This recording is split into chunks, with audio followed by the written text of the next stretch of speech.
The following podcast is a production of Cityview Church in Minneapolis, Minnesota. The following program is not ashamed of the gospel and is about to tell you the truth.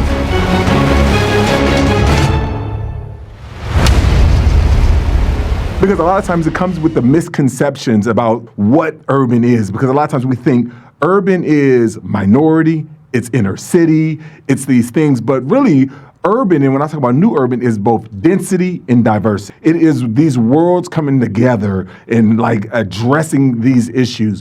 When I think about urban, I think about minority, majority, multi-ethnic spaces, right? When we think about this new urban, the way I define minority, majority, multi-ethnic, minority, majority is formed in two ways. One, it is where the minority is the majority. A place like Atlanta. Atlanta, Georgia has 60% African Americans, and so the minority is the majority in that context. The other way is like minority majority is a place like San Jose, where the largest population is Hispanic, but it's 17%. And then there's 15% Asian, 12% Anglo, and it goes on. So there is no true majority culture. Everyone is the minority. Sociologists tell us by the year 2042 that America will be a minority majority country. And what that means is that we need to come and think about new ways that we are engaging with people in the city.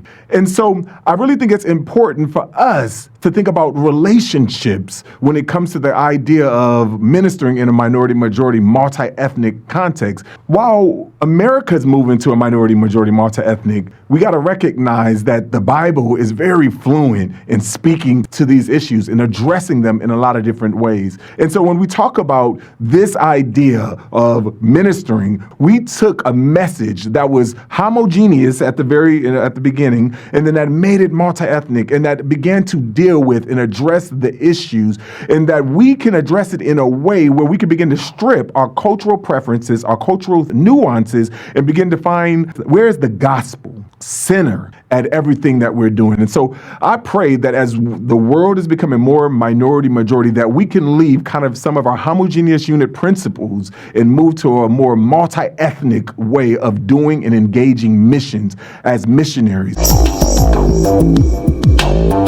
Keeping our thinking challenged by God's truth is the focus of this podcast. We generate real answers from God's Word and from the practical application of that Word in everyday life. Thanks for joining us for the Thinking Out Loud podcast. Pastor Walt, I got a really hard question for you, but I think it's important that we address it before we get into urban ministry, and that is, the cities in America, our city included in Minneapolis, St. Paul, is in desperate straits. So as a churchman, as a statesman, how are you going to address it? How are you going to train the church in these desperate times to train them in desperate measures to reach them? A very simple but complex answer is we're going to go back to the Bible. We're going to go back to the book of Acts. We're going to go back to authentic Christianity. We're going to continue as a church to move away from the commercialism, the programs, the projects, the goal of growing large. It just really amazes me how many times I hear a church say, our goal is to grow from 5,000 to 10,000. I say, that's fine. What's the purpose of that? Why do you want to do that? What is your ultimate goal? Is it for the glory of God, or is it for the glory of your church? I just can't see, and maybe I'm wrong, I can't see putting those kinds of measurements on the church because there's such a poor gauge of what's exactly happening in the church. But Pastor Walt, don't you think that we train our pastors that way? I mean, they go to seminary, Bible school, whatever, and it's sort of ingrained in them through the training of the professors and the materials. This is what you got to do. If you're going to get the job done in preaching the gospel to the world, you got to grow. Well, just in the last 2 weeks, 2 churches that have been around for a long time closed, and I was really shocked at one in particular.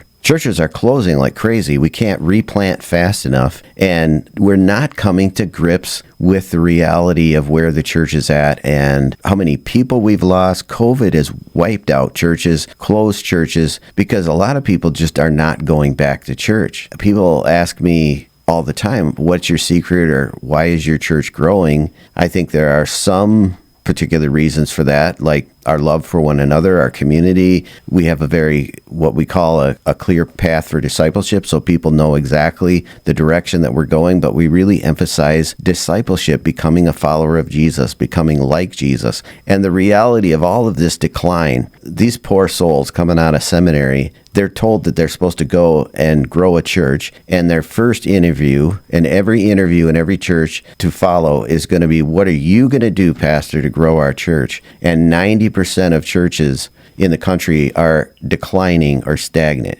We're not coming to grips with reality. We look at these exceptions to the rule, and I'm still not convinced that these megachurches are reaching non-believers. I think they're scooping up people from smaller churches who like the goods and services and programs that they offer. Yeah, I think that's called transfer growth. I think you're right. Overall, I mean, there are some, genuine discipleship going on and converts coming into the church, but by percentage, they say it's about 85% of transfer growth in most of these places. So your reality, Pastor Walt McFadden, is to stop some of the things that we've been doing in the church and get back to the book of Acts. So what are you expecting to find in the book of Acts that will change the direction and make Christianity for you and your community radical? Well, we have a long way to go, but it's through community. We have life groups in our church, and they're not small groups. They're different. They're a higher level of accountability, a higher level of intimacy. Most of them are men with men and women with women, although we have mixed gender now, for especially appealing to young couples and couples that want to be together. But we've really ramped up the idea of community together, and we're saying this is about doing life together. This should be your primary peer group and the people that you hang out outside of church and outside of even the life group. One case in point, last week I walked into one of the restaurants around our church, and then there's one of our women's life groups. They're celebrating one of the young gal's birthday. That kind of thing where you get close over time, and it takes time. And that's not the incognito church that we have today, where we don't want to bother you, we don't want to require anything of you, we don't want to hold anyone accountable. People will respond to that if you step it up. They want a reason. I'm sure young people, I hear this from them all the time. What's the point of going and listening to a person talk every week? I can get that through TED Talk or YouTube or something like that. Well, it's the community that's missing. It's our love for one another. Jesus said, they will know that you are my disciples by your love for one another. And we think that some kind of perfunctory greeting on Sunday morning, that makes fellowship. Fellowship in the Greek is the word koinonia. It's participation. And we're holding our leaders to a higher level of accountability, and we're saying, now you need to transfer that on to the rest of the congregation. We have to make these changes. It's not comfortable for people. They don't like to be pushed. They don't like to be held accountable. They do, in many cases, want to come in and out of the church. But there is a new generation which has its negatives and its positives, and one of the positives is they are hungry for mentorship and they are hungry for relationship. One of your radical ideas or concepts is the word incarnational. Now, that's a word we've heard. It's kind of a theological word. The first time I heard it, Pastor Walt, was in the Catholic Church, which has parishes, which is a local geographical area where that church is responsible for, and they call it, some kind of incarnational ministry. Is that what you mean when you talk about incarnation, that you must live in the city? Explain that. I suppose as I get older, I would say it's not that I must live in the city, but there's a tremendous advantage to that. And because our church has about 2/3 of our people living in Minneapolis proper, there is an advantage. We live in our mission field. I guess that I would say that's the difference. It's not like so many of the churches which are depending on people to drive in. Of course, we have some people that drive in to church, a good number of them, but the heart and soul of the people that live in the community, and we understand and we experience, and we were affected by the George Floyd incident and the riots and the pandemic in a different way than people were in the suburban area. But I was taught that by Art Erickson from Urban Ventures. and Chris McNair. They talked about how you should be living in the neighborhood, and there's no question about it. Well, when I first got married, we were living in Eden Prairie, and that's a far cry from inner city Minneapolis. But after 4 years, we sold our home. We moved to rent a place on Bloomington Avenue, and then we moved into the church where I was serving for 5 years. The real decision came in the year 2000 when we decided to buy a home in the community. And 2 weeks after we moved in, there was a kid who was shot and killed on our block. And I thought, well, what have I done? And I watched other people move into the neighborhood and move out right away. We had some folks that moved in, and they were barely on our block for 2 months, and they found a bullet in their bathtub, and they were gone. They put that house right back on the market. But we knew that God had called us there, and so we've owned 2 houses, and we've rented at 2 different places while we're in the city, and I think we're approaching 30 years now. But the reality of what we're facing is going to affect everywhere. Everywhere in our country, we're going to have people that look different than us. The concern for me is not just the inner city, but the rural areas as well, which are just absolutely devastated by meth. And we can't find pastors to pastor those. Nobody wants to go into a town of 2,000 and be in a church of 100 and 150 for the rest of their lives. We want to be in a suburban area where there's lots of people, but that's part of what's missing in the church. Yeah, and you're paid well too, right? Oh, yeah, everybody likes to get paid well. Yeah, so what part of this radical or dangerous Christianity is the way that we are called to ministry. I mean, I know where you live. It takes a commitment and a calling to put your family in there, because I don't know how many people would do that, Pastor Walt. There's got to be more than just, inexpensive house or whatever the reason was, right? Yeah, we bought this house 7.5 years ago, and I don't think we were prepared for how rough it was going to be. And we talk about it often. We talk about moving to a quieter place or a quieter neighborhood, but I feel a sense of call right now. I feel a sense of this is where God wants me to be. And it isn't the most pleasant place to live. We love our house and we love our neighbors, but there's a lot of decisions that the city make. And it's the reality of how do we, for the first time in America, live in this post-Christian world where so many decisions, you scratch your head and we think, why are they allowing this? Why are they instituting this policy? And how can we still be respectful of the government and pray for them as the scriptures command us to do?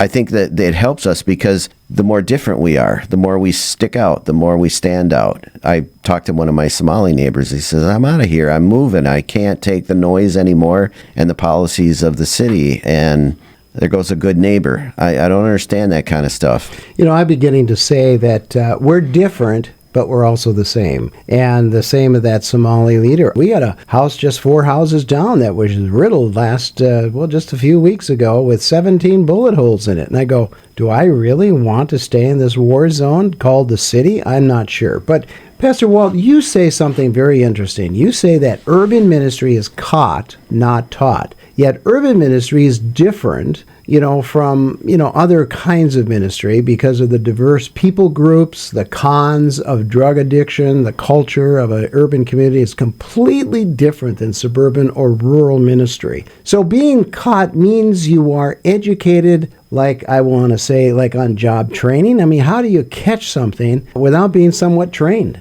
Well, you got to take your lumps, and I took my lumps, literally. There was a couple times I got knocked over the head a few times in the early days of ministry. Really? Yeah. Some kid, he was choking his sister up on the bus. I was youth pastor for just a few years, and I was trying to get him calmed down. And the next thing, I got knots on my head the next morning. And, those are rough days. I was driving the bus around picking up kids on Crack Alley. That was the nickname of the street where the church incidentally wound up. Even so, I've just noticed I feel a lot more comfortable. I know people are petrified and people are saying, I never go into Minneapolis. Well, this is my home. Yes. And what do you think I do? I just navigate through life, and I do have to keep my eyes open. And you cannot learn this stuff in a classroom. You have to experience it.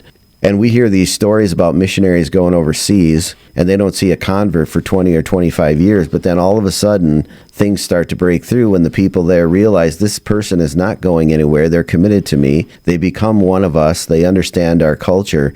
I really wouldn't want to change or trade that experience for anything else. It's been good for my life, for my ministry, for my children, and I still don't understand why the term colorblind is taboo, but we trained our kids to be colorblind, and I have a daughter and a son who married people of color, and it's just natural to us that we're comfortable there. I don't worry about, even though there's all this crime, I don't worry about it. And my wife says, it's amazing.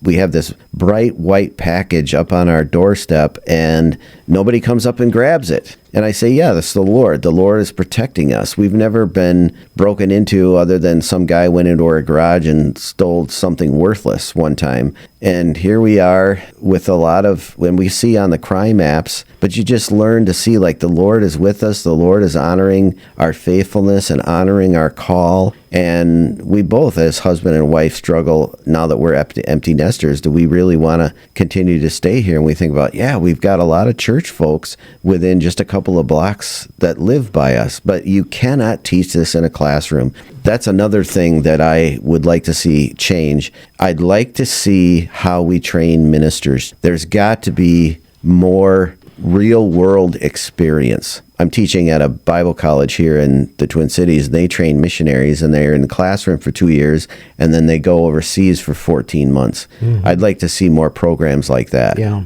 Well, I came through acceptable seminary, and, there was only one class of all I think I took like 36 or 40 classes during that time to get my degree. And I had one class, Pastor Walt, in urban ministry. That's all they offered. And when I went to my marriage and family class professor, I said to her, is there anything here in this stuff for urban families? She goes, no. I said, why not? The research hasn't been done. So I didn't get a lot of help in terms of marriage and family for the urban community because it is a little different. And let me add this. A lot of what is taught in seminaries is not real world experience. It's something that a person who hasn't been in that mission field for a while is teaching a lot of theory about diversity and multiculturalism, and I reject most of what is taught there.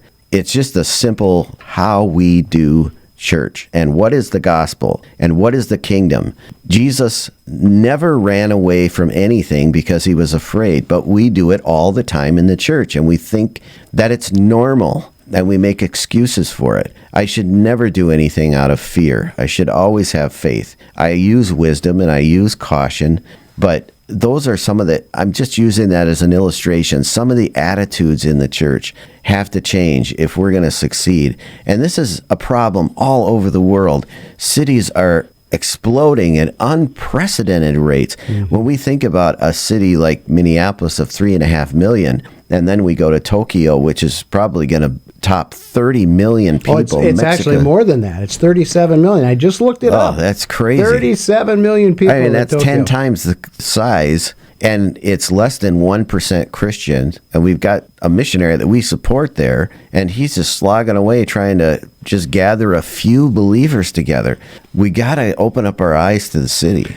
Well, and I think there's a little of that happening in urban ministry as well. You slug it out, and sometimes the converts you have, may not be able to support the church, or there's so many issues in their lives that, they're a work in progress, really. So you're kind of a missionary. And I would think people coming out of seminary or Bible school, they actually need to come under a guy like you who can share with them, because there's a thing called street smarts. They don't teach you that, as you were saying, in the real world in seminary. You don't get it. So how do you get it? You got to come underneath the tutorship of a senior person who understands it, just like a missionary. Mm-hmm. I took a mission trip maybe 10 years ago to the Appalachian region. We're in this small little town, and I'm walking through this neighborhood, and we're inviting kids to go to our basketball camp and our skateboard camp. And I see these guys, these African American guys, they're sitting out on the porch, and I just walk up and sit down on the porch and start talking to them. And then all of a sudden I realize these guys think I'm crazy. Like, what are you doing, white guy? But it had become natural to me. It wasn't fearful to me at all. Mm-hmm.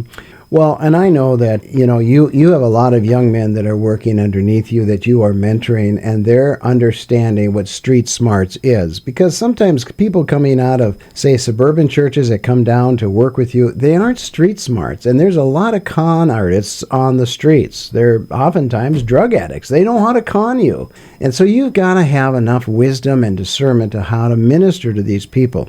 So one of the other areas you say is needed to succeed in the urban ministry today is to focus on the communities within cities. So what do you mean by that? Every neighborhood is completely different. And something can happen in my neighborhood, and even 5 or 6 blocks away, I have no clue what's going on there. So what we're trying to do in our church is pastor our community. And one of my hopes and my goals is to strengthen other pastors in communities around the Twin Cities. So we get together right now, we have prayer together, but we're trying to go deeper in fellowship beyond just a once a month meeting and talk about, what's happening.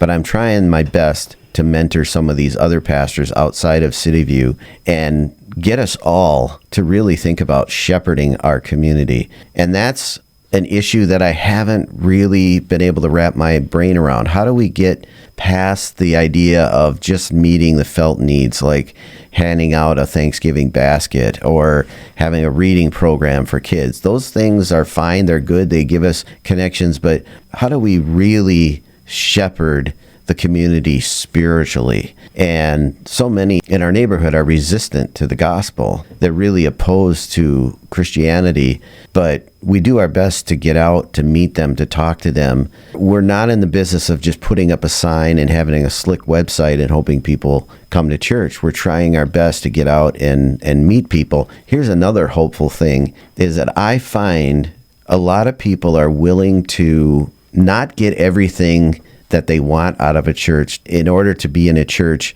in their community. It's becoming more and more important for people to be in a church in their own community. And I mean neighborhood, just a few blocks away.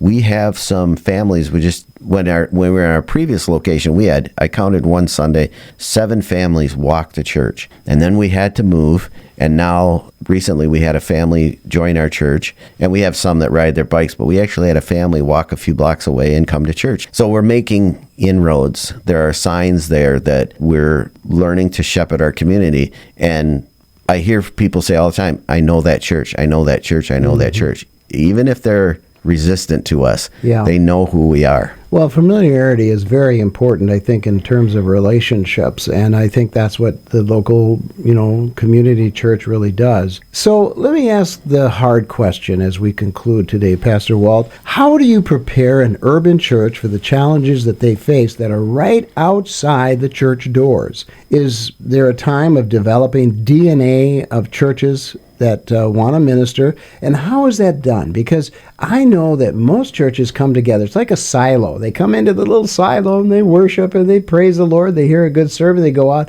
never once thinking about the community in which they're located. So how do you change that DNA? Well, one thing that we do is we have barbecue all summer long, but we set it up where we have tables and chairs, and we have people kind of assigned to go out and sit down and have conversation with people. It's a small thing, but it's a lot different than just showing up to somebody's door and saying, here's some food, come over and visit us. And over time, a few of those people have started to attend Cityview.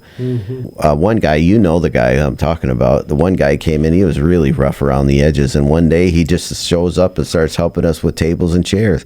And last summer, there was a group of ladies who started to help us about halfway through summer. They'd show up early and start helping us with tables and chairs. I don't know anything about them or their spiritual background, but I think I'm gonna tell them what I told this other guy. Like, better be careful, you're gonna wind up here in the church. And joke. he did. And he did show up. Yeah. Yep, and he's there every Sunday now. Isn't that something? And he said the church saved my life. I was lonely. I was depressed. But it is that personal relationship. It's nothing fancy. We can't depend fully on our website. Sometimes We just have to be out there and have that mentality of Jesus, that Jesus is always looking for the lost sheep. And this is our community, and there's lost sheep in our community. And we have to be available, and we have to be visible as much as we possibly can. And we also have a couple nights a week. We have outreach where people just go out in the neighborhood and pray for people, and it's always exciting to hear the responses from that. And there's been people who come to Cityview through that. And I was thinking, as my wife and I were back out in Eden Prairie at a mall, and I'm thinking to myself, man, I told her, I said, this place is a lot more colorful than it was when we lived here. They better wake up, and they better start shepherding their communities as well. Oh, that's very important. Pastor Walt, you've been a breath of fresh air. I do know that you and I, as pastors, as believers in Jesus Christ, we follow a guy who has given us lots of things to think about in his word. It's very radical, and in many cases, it's very dangerous because his words will change people's lives. I think we've got to get that back into believers and leaders' lives, that, look, this is not just another sermon to be a sermon. It is to change your life, because that's how radical Jesus Christ really is, right? Yeah, I'll finish with this. I was listening to a little snippet of a Joe Rogan podcast. You know, Joe Rogan's got most popular podcast. And he says, Christianity is just so easy to make fun of and so easy to mock because they've got such bizarre beliefs. And I'm thinking, Joe, you just don't understand Christianity. You don't know it. But it also occurred to me, are we living out those radical beliefs? That's the question. We say we believe that Jesus rose from the dead. We say that God became a man and it was incarnational. Are we living incarnational? That's the real question. Are we really, really living out the gospel? Pastor Walt McFadden from Cityview Church, thanks for joining us today, as you always do, as you think out loud. Tell us a little bit about Cityview on a weekend. How do people connect? Yeah, we're on the corner of 31st Street and 4th Avenue South Minneapolis. Our service is at 10:30 on Sunday morning. We also have Spanish Bible study on Wednesdays at 6:30.